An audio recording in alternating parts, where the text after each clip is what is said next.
Telos Alliance presents Spotlight on Axia Quasar. Quasar, how loud is it really? Bryan, when I look at a Quasar console, I see a multiplicity of meters. Some are traditional meters, like I'm used to seeing on a console, and others are new to me. What are the things that we can meter on a Quasar console? So one of the things that's relatively new, I say relative, but it's been around quite a while now, is loudness monitoring or perceptive loudness monitoring, right? We've forever watched our meters, which were, peak meters back in the analog days. We'd walk into the studio and it's loud because the operator's slamming the meters over all the way over onto the right side. But that doesn't necessarily give you any idea what the loudness of that. Yes, the volume is high, but what's the perceptive loudness, right? So perceptive loudness is a measure of audio over some time constant, usually a second or two. And it's how loud does the music feel, right? If I take a rock band or somebody and I just play drums, well, those drums are going to hit very loud the minute the drums hit.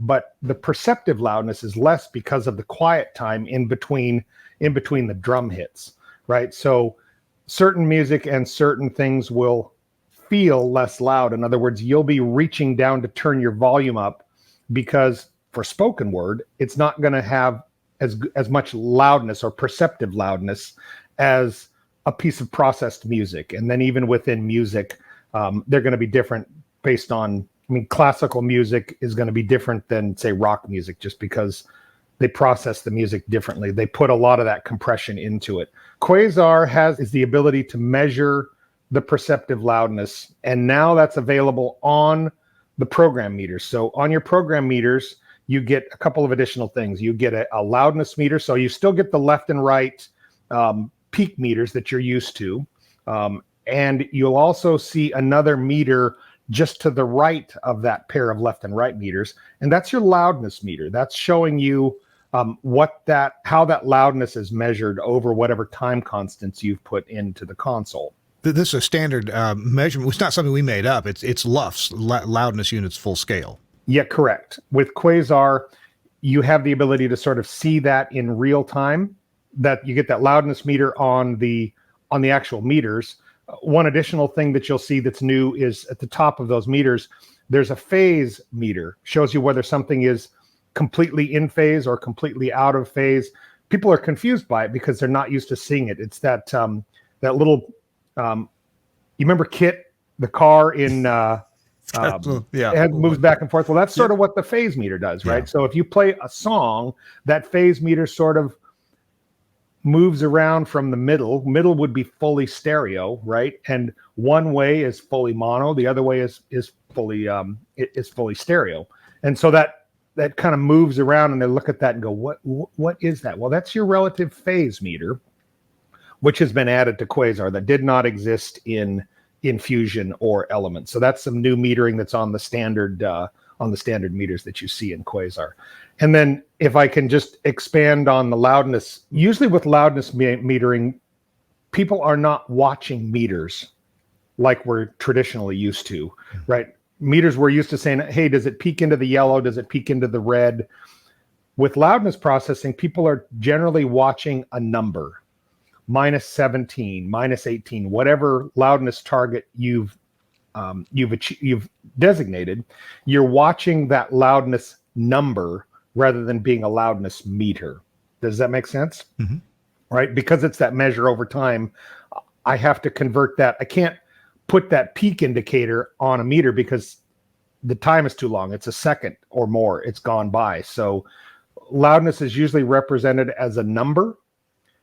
And you can get very detailed information on Quasar. We also have a very simplified version of that in what we call the stoplight format, right? So stoplight format is very simple. It's either too soft, too loud, or it's okay.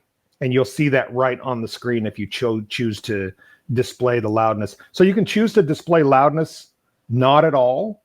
You can display it in the detailed formatting, or you can just display it in the stoplight or the simple formatting. Depends on how your users are using it, if they're using it at all. I would say outside of public radio spaces, loudness is not has not become a factor yet. I mean, it is to some people because we're starting to see people apply loudness more at the final processor because the people in the studio, frankly, are not paying attention to loudness, right? So if you're automated or your automation system is playing a song, while that song's playing, what are you doing? You're typically preparing for your next break, or maybe you're out getting coffee if it were me, right?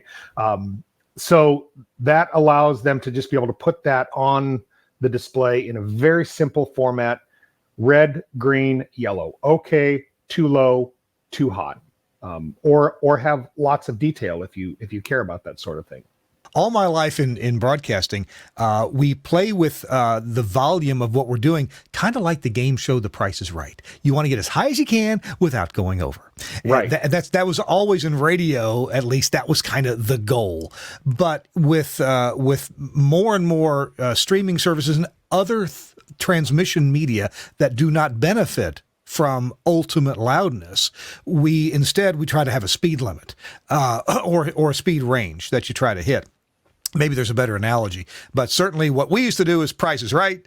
Now many production facilities try to hit a small range. They don't try to be under. They don't try to be over. They want to be within that range. The better you can make your audio at its origination point, the less work your final audio processor has to make up for. So, a good analogy with the drummer that you gave at the beginning of this talk about metering and loudness. A good analogy would be, well, is the drummer playing with the Dave Brubeck 5, or is he playing, or is the drummer the guy with Queensryche? Right, playing from Foo Fighters. It's Dave Grohl or whatever it is, right? Yeah, Isn't that he's the drummer for Foo Fighters. Big difference in the amount of space between the drum hits. Exactly right on those. Exactly right. Spotlight on Axia Quasar. Quasar. How loud is it really?